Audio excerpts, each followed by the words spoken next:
Alam mo ba na ang Pyramid of Giza matatagpuan sa Egypt, Cairo City?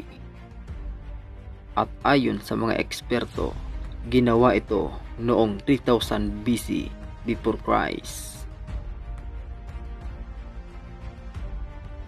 Ang estrukturang ito ay napapalibutan ng batong limestone. Nagliliwanag ang mga ito kapag naaarawan. Bakit ba ginawa ang pyramid? Ginawa ang pyramid sapagkat ang hari ng Parua ay naniniwala sa life after death, na kung saan pinoproseso nila ito ang katawan ng mga yumaong hari, na ang tawag dito ay mummification. At pagkatapos nito ay binabalutan nila ito ng mga ginto, mga mamahaling alahas.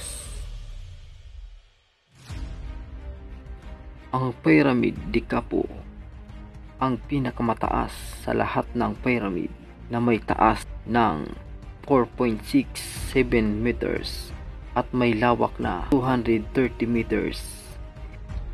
Ito ay binubuo ng 2.3 million stone block na may bigat ng 2 hanggang 30 tonelada.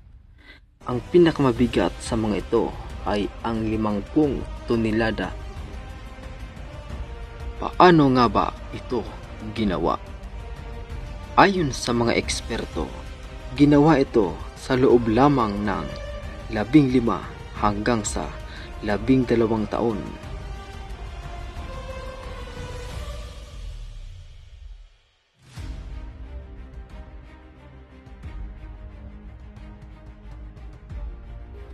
Kaibigan, at kung nagustuhan mo ang video ito, huwag mong kalimutan mag-subscribe sa ating channel. Maraming salamat po.